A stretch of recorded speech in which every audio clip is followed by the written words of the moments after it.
আসসালামু আলাইকুম। রিভানা ব্লগে স্বাগত।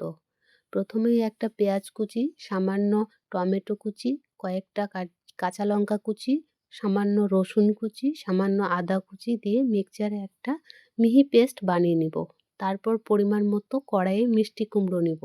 দিয়ে মিক্সারে পেস্ট করা মশলাগুলি দিয়ে দেব।